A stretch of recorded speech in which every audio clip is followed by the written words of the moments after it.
की आहट, Iran America के बीच खड़ा ये मुस्लिम मुल्क, साफ कहा एरोस्पेस, जमीन या समंदर। बहुत कुछ चल रहा है इस वक्त जियो पॉलिटिक्स में और आइए जानते हैं क्या है पूरा मामला। और इस समय जो खबर आ रही है वो आ रही है ईरान को लेकर कि ईरान में किस तरह अब अमेरिका हावी होता जा रहा है। खबर सामने आ रही है, जंग की आहट, ईरान अमेरिका के बीच खड़ा ये मुस्लिम मुल्क, साफ कहा एरोस्पेस, जमीन या समंदर। ईरान पर अमेरिकी हमले की आशंका के बीच यूएई ने बड़ा बयान देते हुए कहा कि वह अपने एरोस्पेस या समुद्री सीमा का इस्तेमाल किसी भी सैन्य कार्रवाई के लिए नहीं होने देगा, चाहे अमेरिका ही क्यों ना आ जाए। ईरान पर संभवित अमेरिकी सैन्य कार्रवाई को लेकर बढ़ती अटकलों के बीच संयुक्त अरब अमीरात यानी यूएई ने अपने रुख पर पूरी तरह स्पष्ट कर दिया है। अबू धाबी ने साफ शब्दों में कहा है कि वह ईरान के खिलाफ किसी भी सैन्य हमले के लिए अपने एरोस्पेस, जमीनी क्षेत्र या समुद्री सीमा का इस्तेमाल नहीं होने देगा। टाइम्स ऑफ इजराइल की रिपोर्ट के मुताबिक यूएई के विदेश मंत्रालय की ओर से जारी बयान में यह दोहराया गया कि देश क्षेत्रीय तटस्थता, स्थिरता और कूटनीतिक समाधान के पक्ष में मजबूती से खड़ा है। यह बयान ऐसे समय में आया जब मिडिल ईस्ट में अमेरिका और ईरान के बीच तनाव अपने चरम की ओर बढ़ता दिख रहा है। अमेरिकी बयान के बाद क्यों सामने आया यूएई का रुख?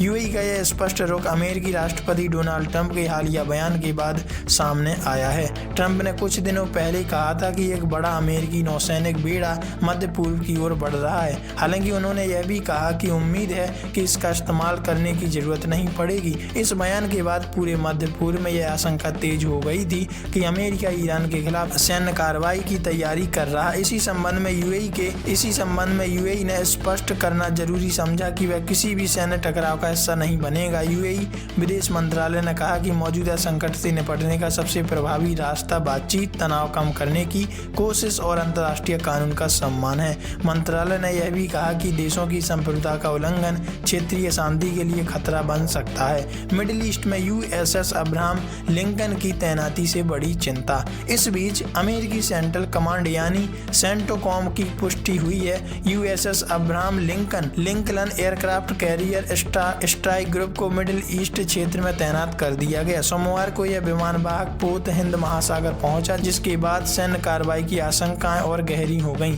अक्टूबर के बाद यह पहली बार हुआ जब कोई अमेरिकी एयरक्राफ्ट कैरियर सीधे मध्य पूर्व क्षेत्र में तैनात किया गया। सैन्य विश्लेषकों का मानना है कि यह तैनाती अमेरिका के दबाव बनाने की रणनीति का हिस्सा हो सकती है।